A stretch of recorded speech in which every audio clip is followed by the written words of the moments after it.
ओम शांति। प्रातः क्लास चल रहा था 16 अगस्त 1968।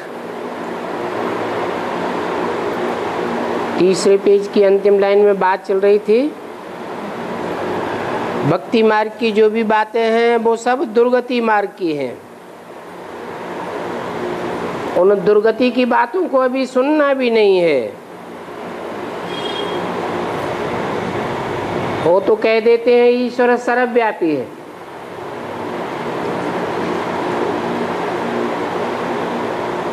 जब सर्वव्यापी वाली बुद्धि में बात बैठती है तो सबकी बुद्धि भटक जाती है। एक व्यापी हो तो बुद्धि एक टिकाने टिके। जब बताए दिया सर्वव्यापी है तो कहाँ कहाँ बुद्धि भटकती रहती है। तो ये बात तो कभी भी नहीं सुनना चाहिए। क्या कि परमात्मा बाप सर्वव्यापी है। मैंने तो कभी ये बात कही ही नहीं क्या कि मैं सर्वव्यापी हूँ। 5 विकारों रूपी भूत तो इस दुनिया में सभी में है।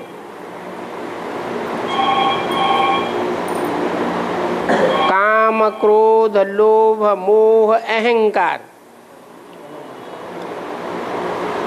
और 5 जड़ भूत,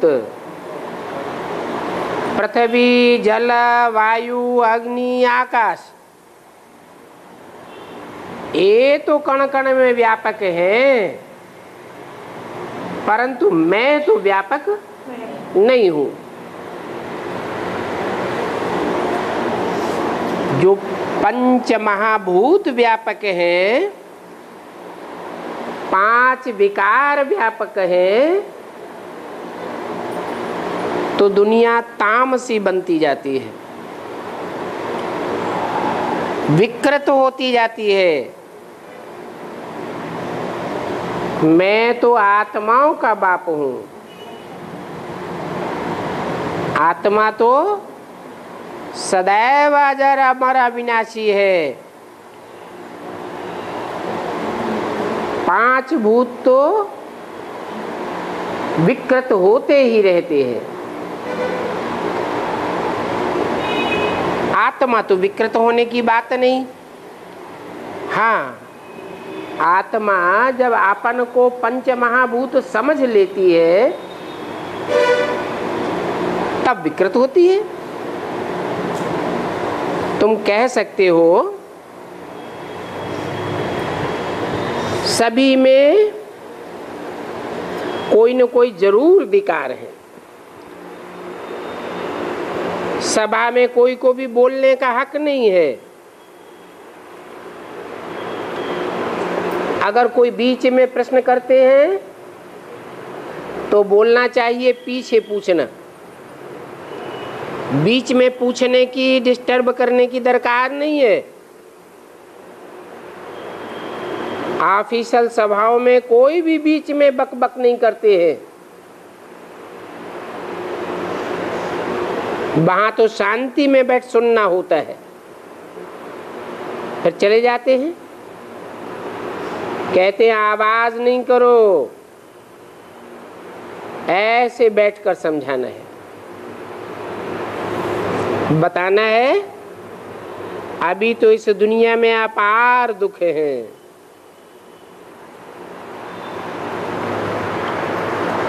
क्यों दुख है?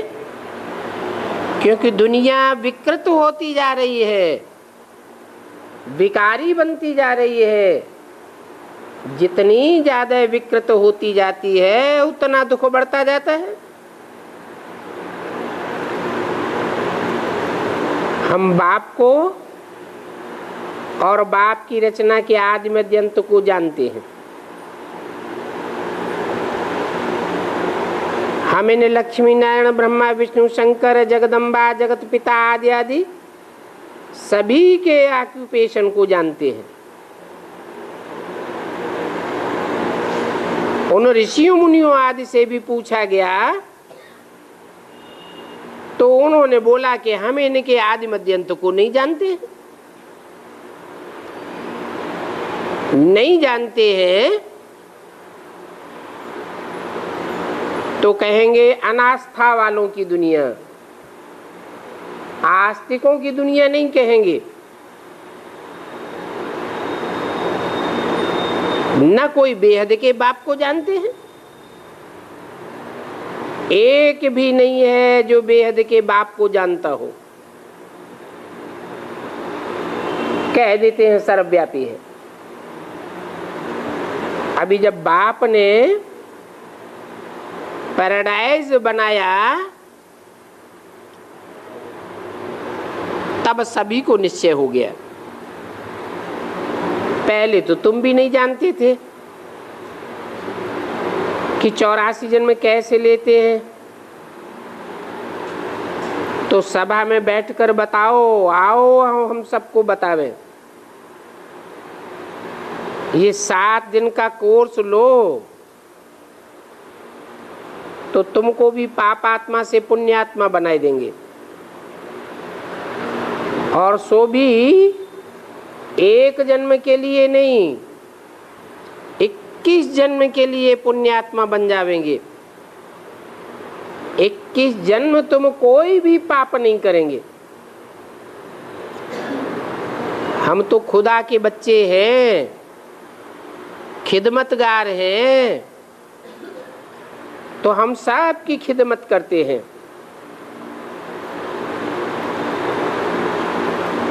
बाप की हम खास खिदमत करते हैं, भारत की भी खिदमत कर रहे हैं,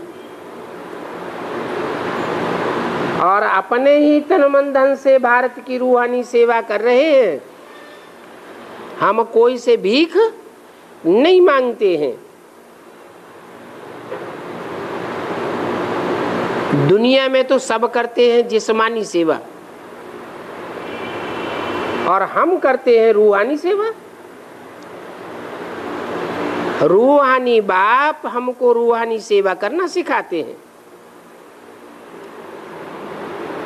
रूह का कनेक्शन अनेक जन्मों से है, और जिस्मानी सेवा का कनेक्शन एक जन्म से है।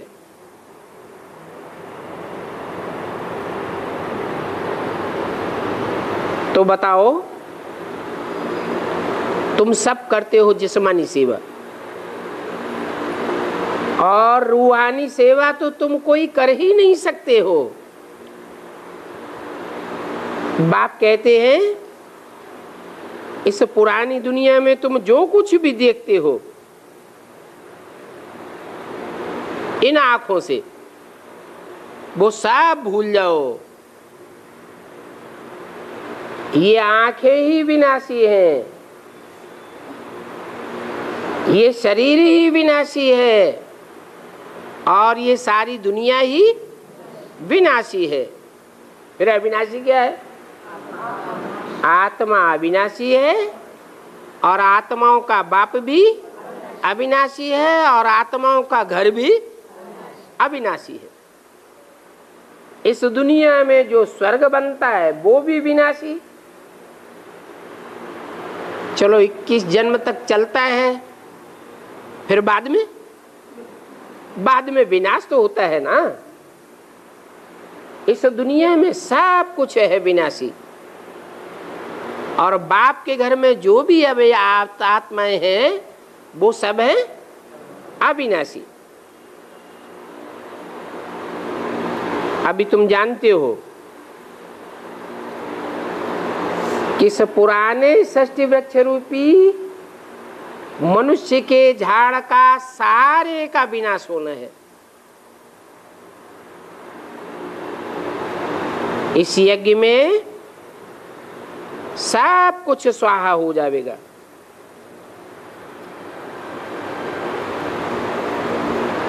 कौन से सन की वाणी है? 68 की। 8 वर्ष बचे हैं। 8 वर्ष में सब कुछ स्वाहा हो जाएगा। 68 और 8 76 में सब स्वाहा हो गया है। स्वाहा नहीं हुआ, इसका मतलब स्वाहा नहीं हुआ तो आप मुए मर गई दुनिया भी नहीं हुई। नहीं तो होना क्या चाहिए, आप मुए मर गई दुनिया। खुद अपने को देह भान से मार दिया तो दुनिया भी खलास हो गई। अपने को इस दुनिया से नहीं मारा, देह भान से नहीं मारा तो दुनिया भी खलास नहीं होती है। तो जो 8 वर्ष है बाकी बचे हैं, वो किसके लिए बोला?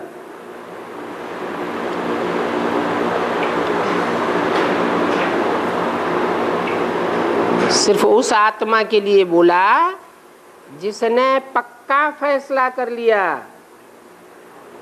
कि मैं आत्मा हूं और बाकी ये सारी दुनिया जो इन आंखों से दिखाई देती है वो सब खलास होने वाली है। नई दुनिया आने वाली है, नई दुनिया का फाउंडेशन लग चुका है। तो बच्चों को तो खुशी होनी चाहिए। किस बात की खुशी होनी चाहिए? क्या पुरानी दुनिया खलास हुई सन 76 में, क्योंकि ब्रह्मा के द्वारा जो ब्राह्मणों की दुनिया का फाउंडेशन लगा, उस फाउंडेशन में ही जो भी 40 वर्ष में ब्राह्मणों की दुनिया तैयार हुई, उसमें पुरानी ब्राह्मणों की दुनिया सारी खलास हो गई, विघटित हो गई, नाशवान बन गई। उसको तो अब नाश होने से कोई बचाए नहीं सकता। अब हमारा ब्राह्मणों का नया संगठन रूपी नई दुनिया तैयार हो रही है।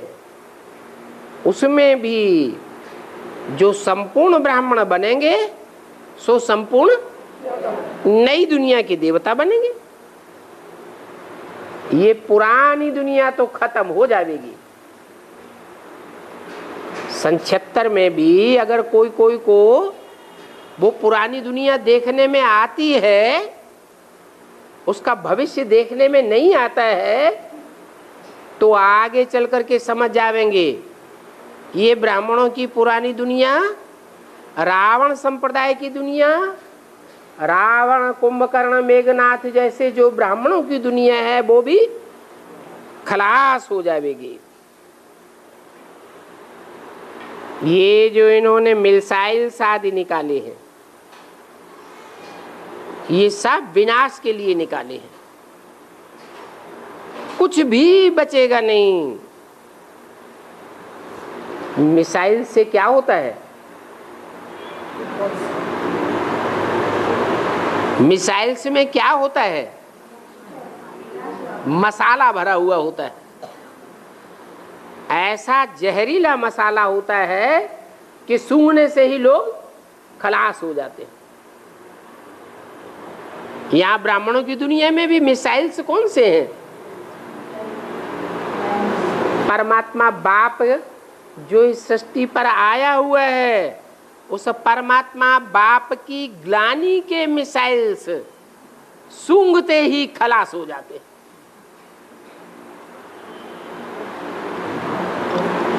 कितना भी उनको एडवांस ज्ञान सुनाया हुआ हो,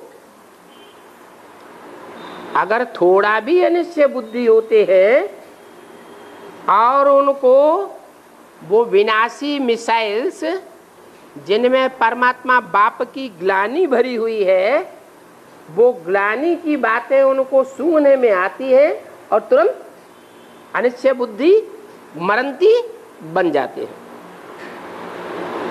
5000 वर्ष पहले भी ऐसे ही हुआ था और अब भी हो रहा है। पहले भी विनाश हुआ था और अब भी हो रहा है। हम तो सच्चे सच्चे ब्राह्मण हैं।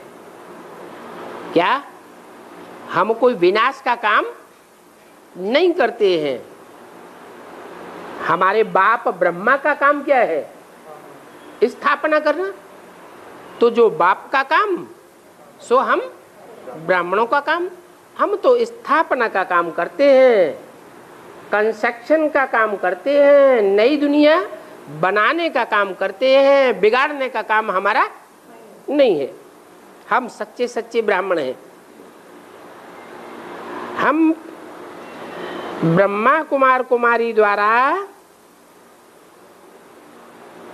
स्थापना हो रही है नई दुनिया की, क्योंकि पवित्रता से होती है स्थापना और अपवित्रता से होता है विनाश। हम पवित्र रहते हैं। प्रतिज्ञा करने के बाद में भी कोई कोई ब्राह्मण गिर पड़ते हैं। तो सन्यासी कहते हैं कि घर गृहस्थ में रहते पवित्र रहना बड़ा मुश्किल है, परंतु उन सन्यासियों के पास तो कोई प्राप्ति नहीं है, इसलिए मुश्किल समझते हैं। और यहाँ बाप के पास तो बड़ी भारी प्राप्ति है। बाप तो कितनी भारी प्राप्ति कराते हैं। कहते हैं अगर तुम एक जन्म पवित्र बनेंगे तो 21 जन्म का स्वर्ग का राजभाग तुमको प्राप्त हो जाएगा। तो उन सन्यासियों की प्राप्ति में और तुम्हारी प्राप्ति में तो बहुत फर्क है। प्राप्ति के आधार पर दुनिया पुरुषार्थ करती है। सन्यासी मुख से कहते हैं सदगुरु निंदक ठौर न पावे, परंतु उनके पास कौन सा ठौर है? ठौर माने स्थान। कौन सा स्थान है जो वो हमको देंगे? भगवान के पास तो स्वर्ग है। भगवान तो कहते हैं एक हाथ में दो और दूसरे हाथ से लो। क्या दो और क्या लो है? अपने विकारों को दो और निर्विकारी दुनिया का राजभाग लो। तो यहाँ तो प्राप्ति बहुत है, इसलिए पवित्र रहना कोई बड़ी बात नहीं है, निश्चय बुद्धि की बात है। जो इस बात पर निश्चय बुद्धि बनते हैं, पवित्र जीवन व्यतीत करते हैं, वो यहाँ भी बहुत सुखी रहते हैं और आने वाली नई दुनिया में भी बहुत सुखी रहेंगे। और जब दुनिया का विनाश होगा तो भी बहुत सुखी रहेंगे। 21 जन्मों की विश्व की बादशाही मिलती है, तो क्यों नहीं एक जन्म के लिए पवित्र रहेंगे? बेहद का बाप पूछते हैं कि हम तुमको 21 जन्म के लिए स्वर्ग का मालिक बनाता हूं, तो क्या तुम एक जन्म के लिए पवित्र नहीं बनेंगे? कहाँ 21 जन्म की प्राप्ति और कहाँ एक जन्म के लिए त्याग। सो भी बहुत गई थोड़ी रही, थोड़ी की भी थोड़ी रही। थोड़ा समय का त्याग है, ऐसे ऐसे समझाना चाहिए। बाकी जो हमारे कुल के होंगे वो तो समझने के लिए आते रहेंगे। तुम्हारा संदेश सुन करके जरूर आवेंगे, जरूर समझेंगे। जो हमारे कुल के नहीं होंगे वो एक कान से सुनेंगे और दूसरे कान से निकाल देंगे। भगवान वाच है, काम महाशत्रु है, तो उनको समझाना चाहिए कि वो ही भगवान अभी आया हुआ है।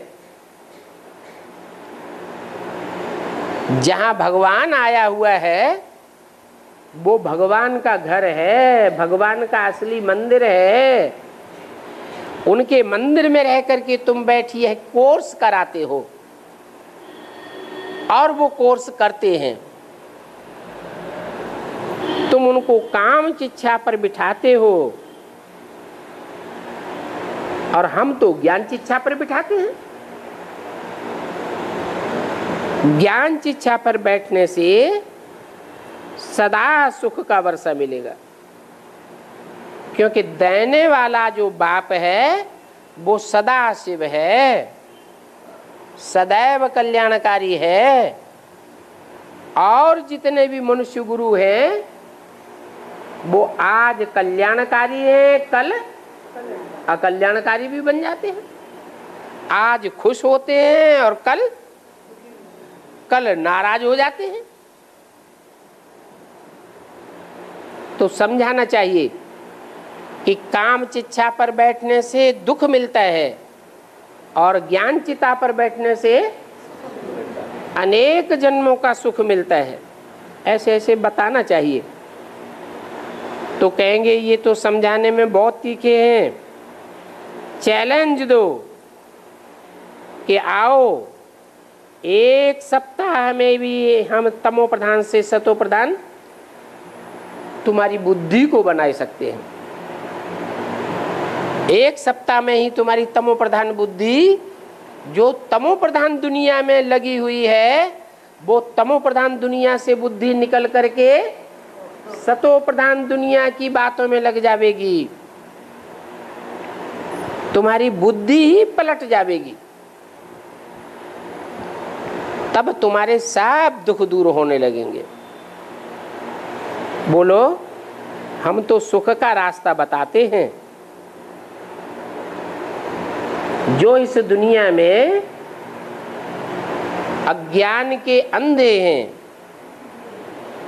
जिन्हें इस बात का ज्ञान ही नहीं है कि भगवान कौन है, कहाँ है, क्या करता है, कब आता है और क्या करके जाता है, ऐसे अज्ञानियों की तुम बैठ अंधों की लाठी बन जाते हो। परंतु इस बात में भी फिर अहंकार नहीं आना चाहिए कि हम तो बड़े ज्ञानी हैं, बहुत समझाने वाले हैं, हमने बहुतों की सेवा की है। अगर देवभान में आए तो फिर वो अवस्था बिगड़ जाती है। क्यों? क्योंकि तुम तो जो भी ज्ञान देते हो वो परमपिता परमात्मा का दिया हुआ ज्ञान देते हो। तुम्हारे पास कोई अपना ज्ञान तो नहीं है। अपना समझने से, अहंकार आने से अवस्था जरूर खराब होगी। अपने को बड़ा समझ करके फिर छोटों का डिसरिगार्ड कर देते हैं। ऐसे करते करते बड़ों बड़ों का भी डिसरिगार्ड करने लग पड़ते हैं।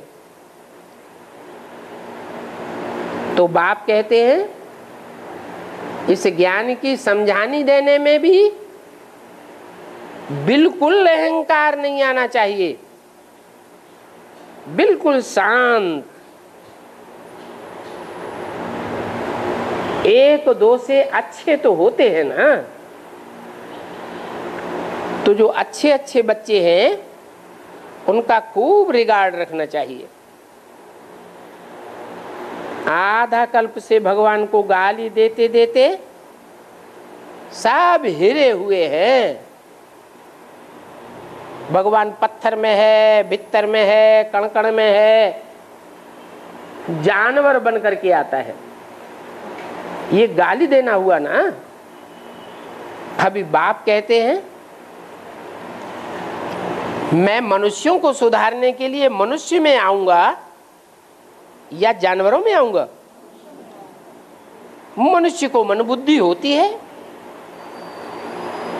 मन बुद्धि से मनुष्य ज्ञान को समझ सकता है।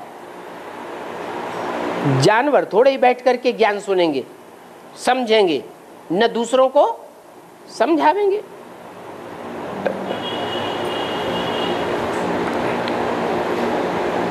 तो जो गाली देने वाले हैं भगवान को, उनके आगे और बातें हम क्या सुनावें।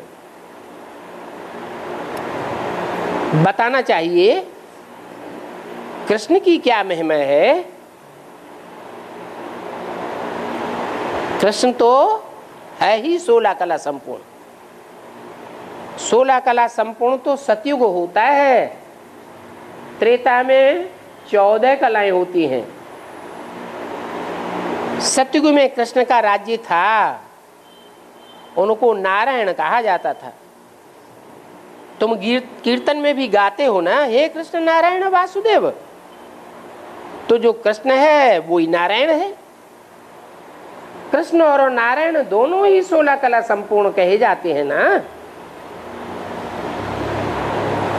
तो उनकी दुनिया में तो सुख होता ही है, वहां चंचलता आदि की कोई बात नहीं होती है। वहां स्वर्ग में सतयुग में कोई भी प्रकार की कर्मेंद्रियों में चंचलता नहीं आती है। यहां तो सब में आसुरी गुण भरे हुए हैं, वहां दैवी गुण होते हैं। बाकी कृष्ण की तो कोई भी चरित्र नहीं है। कृष्ण ने कोई गीता का ज्ञान नहीं सुनाया जो सतयुग बना। हाँ, कृष्ण को जन्म देने वाले की महिमा है, जिसने कृष्ण को कृष्ण जैसा 16 कला संपूर्ण बनाया। बाकी तो चरित्र आदि की कोई बातें हैं नहीं, ये सभी तो भक्ति मार्ग की बातें हैं। भक्ति मार्ग में गपोड़े लगाए हैं। नवधा भक्ति करने से देखते थे कि साक्षात्कार में हम कृष्ण को झुलाए रहे हैं। ऐसे तो बहुत भक्तों ने देखा है। कृष्ण को ही झुलाते हैं, राधा को झुलाते हैं, राधा को नहीं झुलाते हैं। क्यों? अरे कृष्ण भी 16 कला संपूर्ण, राधा भी 16 कला संपूर्ण, फिर कृष्ण को क्यों झुलाते हैं? झुलाने का मतलब क्या है? झूले में क्या होता है? कभी ऊपर जाते हैं, कभी फिर नीचे आते हैं, फिर ऊपर जाते हैं, फिर नीचे आते हैं। ये ज्ञान के झूले की बात है। भगवान बाप जब आते हैं तो कृष्ण जैसे बच्चे पढ़ाई पढ़ते हैं, जिनको नर से नारायण कृष्ण जैसा बनना है। तो अवस्थाएं 63 जन्म की शूटिंग पीरियड की आवृत्ति करती रहती है। जब अच्छे कर्मों का उदय होता है तो अवस्था ऊंची जाती है, जब बुरे कर्मों का आवरण होता है, आवृत्ति होती है, तो अवस्था नीचे आ जाती है। ये ज्ञान का झूला बाप आकर के समझाते हैं। बाकी ऐसे नहीं है कोई कृष्ण ने स्थूल झूला झूला है।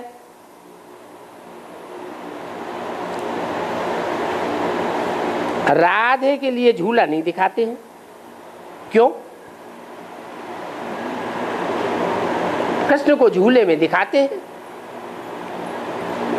क्योंकि कृष्ण वाली आत्मा राजा बनने वाली आत्मा है। राजाओं ने ज्यादा अपवित्रता भोगी है या रानियों ने अपवित्रता ज्यादा भोगी है? राजाओं ने ज्यादा अपवित्रता भोगी है। तो ऊंची स्टेज में भी जाते हैं तो नीची स्टेज में भी गिरते हैं। राधा तो पवित्र जीवन बिताने वाली भारतीय नारी है। ऊंच और नीच जाने की बात है ही नहीं। रामनवमी मनाते हैं,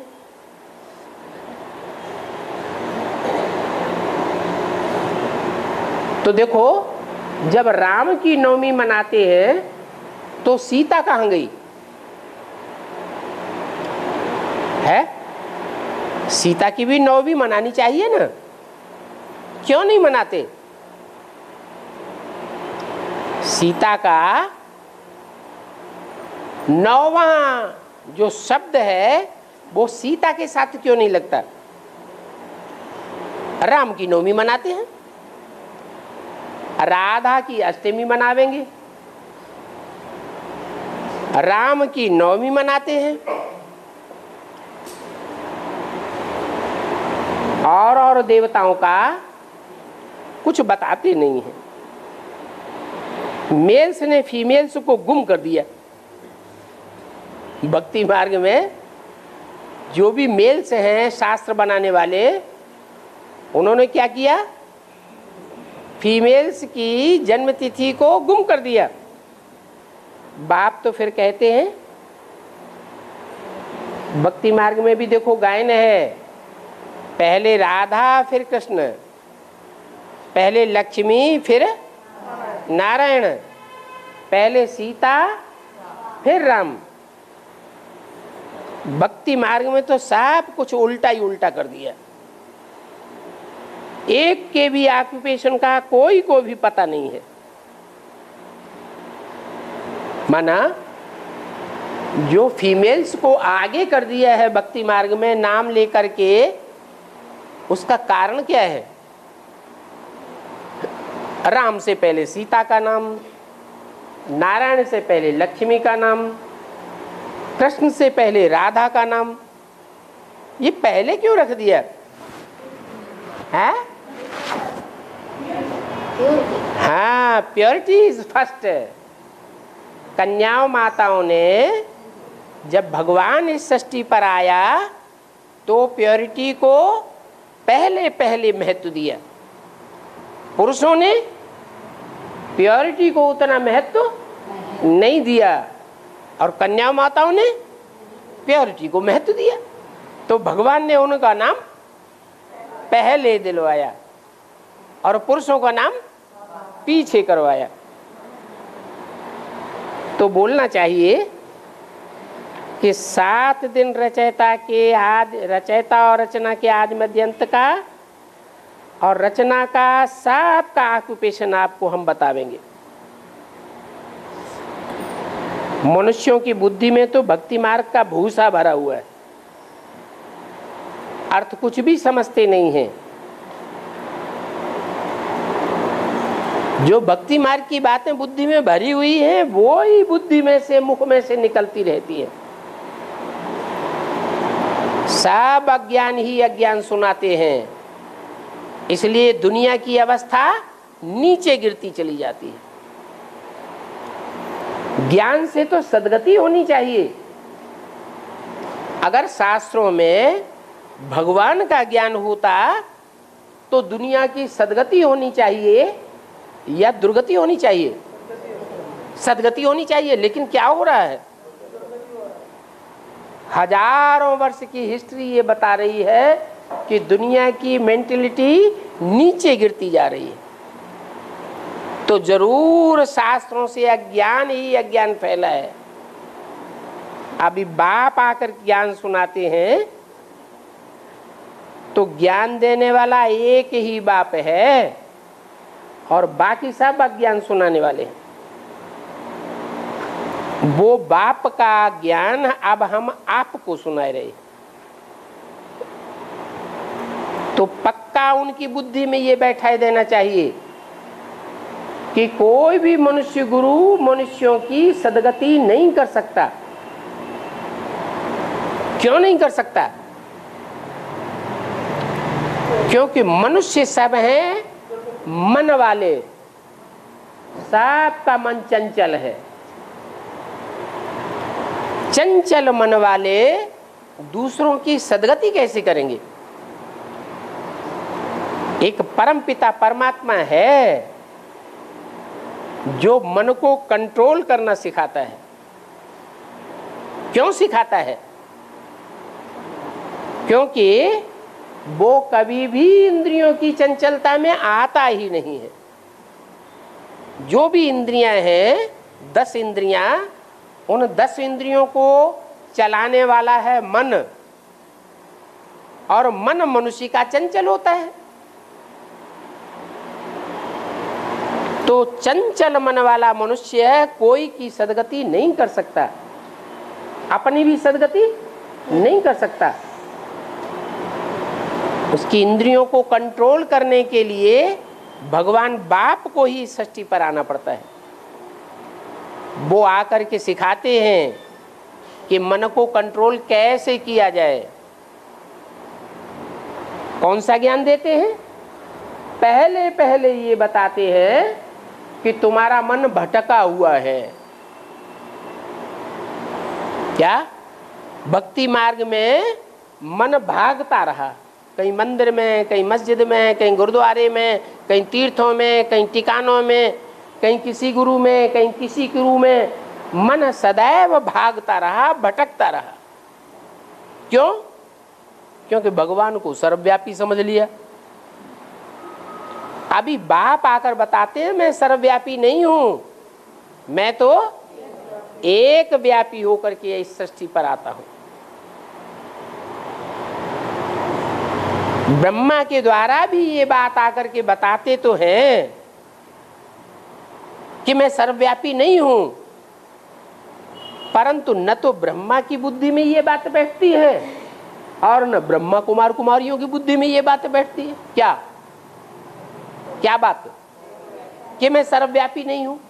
क्यों नहीं बैठती है? क्योंकि वो ये समझ नहीं पाते हैं कि भगवान सर्वव्यापी नहीं है तो एक व्यापी कहां है।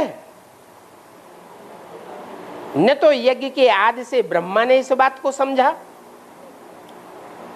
और न ब्रह्मा कुमार कुमारियों ने इस बात को समझा। क्या?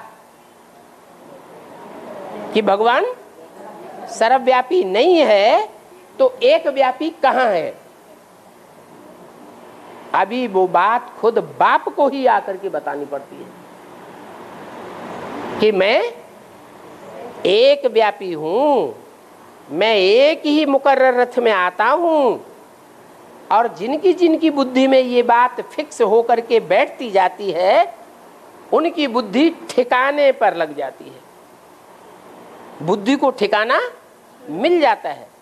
और एक ठिकाना जब बुद्धि को मिल जाता है तो बुद्धि एकाग्र बनेगी या चंचल बनेगी?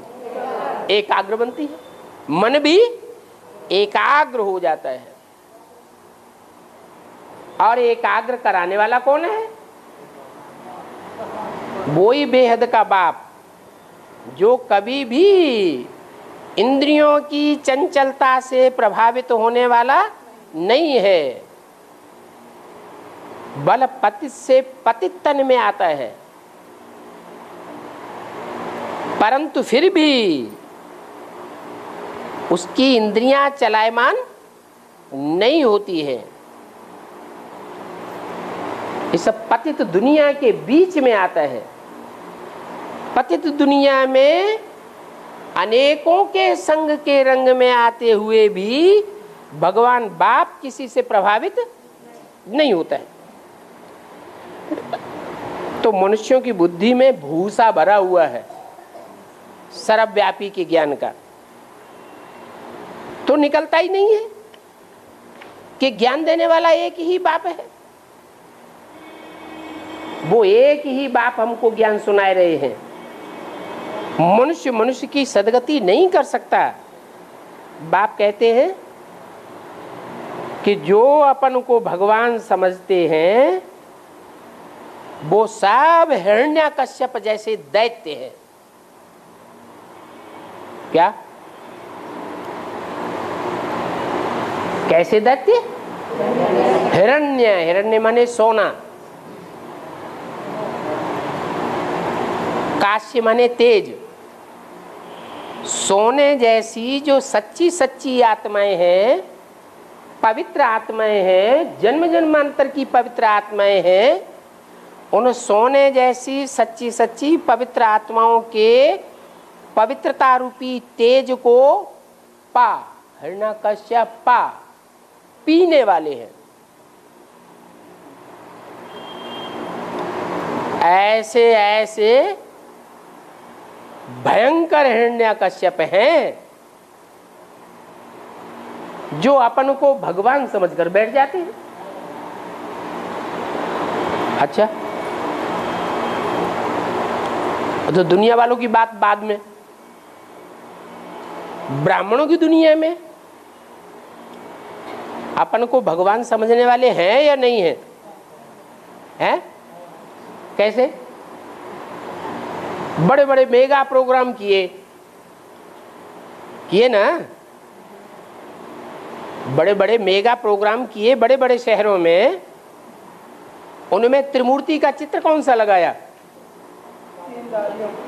3 दादियों को बैठा दिया, त्रिमूर्ति शिव हो गया। तो अपन को भगवान समझ करके नहीं बैठ गए।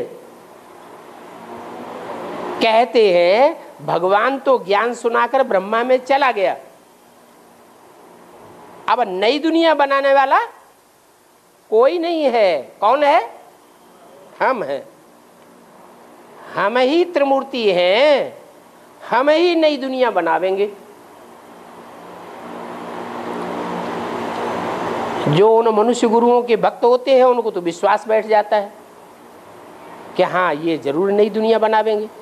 फिर गुरु मर जाते हैं और चेला सत्यानाश हो जाता है। मेगा प्रोग्राम में जो बड़े बड़े पोस्टर लगाए गए उनमें त्रिमूर्ति का चित्र नहीं देखा? देखा ना, तो अपने को भगवान समझ कर बैठ गए। अच्छा, वो तो चलो 3 मूर्तियों में कोई ब्रह्मा कुमार कुमारियों को ही दिखाया गया। उन ब्रह्मा कुमार कुमारियों को जन्म देने वाला कौन? कौन? कोई जन्म देने वाला था या नहीं था? है? था। कौन था? ब्रह्मा। ब्रह्मा ने अपन को गीता का भगवान साकार में समझा या नहीं समझा? समझा। अपने अंदर ये समझ लिया कि नहीं कि मेरे अंदर ही शिव आता है, मैं ही शिव का स्वरूप साकार में हूं, दुनिया में और कोई शिव का साकार स्वरूप नहीं है। ये पक्का बुद्धि में बैठा लिया।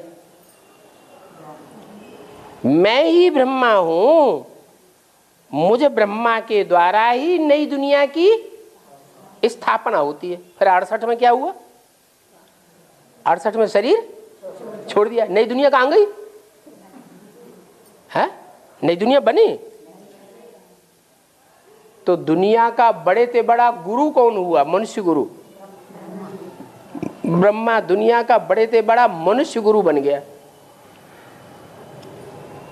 तो ब्रह्मा कुमार कुमारी नहीं बनेंगे? मनुष्य गुरु नहीं बन करके बैठेंगे? जरूर बन करके बैठेंगे। बाप कहते हैं जो अपन को भगवान समझ करके बैठते हैं वो हैं बड़े से बड़े हिरण्यकश्यप दैत्य। वो स्वर्ग स्थापन नहीं कर सकते। भगवान को ये कहने की दरकार ही नहीं क्या कि मैं भगवान हूं, मैं शिव हूं। भगवान जिस तन में आवेगा वो तनधारी को भी ये कहने की दरकार नहीं मैं शंकर हूं, मैं ब्रह्मा हूं, मैं नई दुनिया की स्थापना करने वाला हूं। जो करने वाला होता है वो मुख से कहता नहीं है, कहेगा या करके दिखाएगा? करके दिखाएगा। जो कहने वाले होते हैं वो करते नहीं हैं, और जो करने वाला होता है वो मुख से कहता भी नहीं है। तो बाप कहते हैं जो अपन को भगवान कहते हैं वो हिरण्यकश्यप जैसे दैत्य हैं, हठयोगी निवृत्ति मार्ग वाले हैं। वो निवृत्ति मार्ग वाले प्रवृत्ति मार्ग वालों को राजयोग नहीं सिखला सकते हैं। जो मेगा प्रोग्राम में बड़े बड़े पोस्टर बना करके त्रिमूर्ति शिव अपन को साबित करने वाले थे कि हम शिव की 3 मूर्तियां हैं, जो नई दुनिया बनाने वाले, पुरानी दुनिया को बिगाड़ने वाले और नई दुनिया की पालना करने वाली हम 3 मूर्तियां हैं, वो प्रवृत्ति मार्ग के थे या निवृत्ति मार्ग के हैं? प्रवृत्ति मार्ग के नहीं थे। अरे इतना रुकने की क्या बात, वो प्रवृत्ति मार्ग वाले थे या निवृत्ति मार्ग वाले थे? निवृत्ति मार्ग वाले थे। कोई कहेगा उनको कि ये प्रवृत्ति मार्ग वाले थे? नहीं। अब ब्रह्मा, विष्णु और शंकर, उन 3 मूर्तियों में शास्त्रों में तो दिखाया है कि शंकर भी प्रवृत्ति मार्ग वाला और विष्णु भी प्रवृत्ति मार्ग वाला था। तो जो प्रवृत्ति मार्ग वाली मूर्तियां हैं वो ही प्रवृत्ति मार्ग की नई दुनिया की स्थापना कर सकती हैं। जो है ही निवृत्ति मार्ग वाले, वो प्रवृत्ति मार्ग की नई दुनिया स्थापन कैसे करेंगे? कर ही नहीं सकते। हाँ, ब्रह्मा के लिए जो शास्त्रों में लिखा है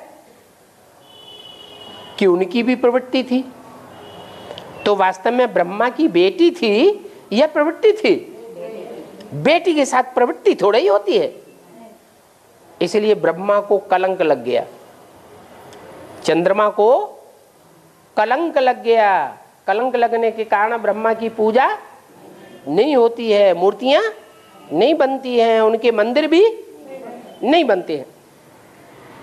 अब ब्रह्मा को जो फॉलो करने वाले हैं उनका भी यही हाल होता है। वो तथाकथित ब्रह्मा कुमार कुमारी नई दुनिया स्थापन करने के निमित्त नहीं बन सकते। वो पुरानी दुनिया में नष्ट हो जाने वाले हो सकते हैं, लेकिन नई दुनिया स्थापन नहीं कर सकते। तो बाप का कहना है कि जो निवृत्ति मार्ग वाले हैं वो प्रवृत्ति मार्ग वाली नई दुनिया स्थापन कर ही नहीं सकते।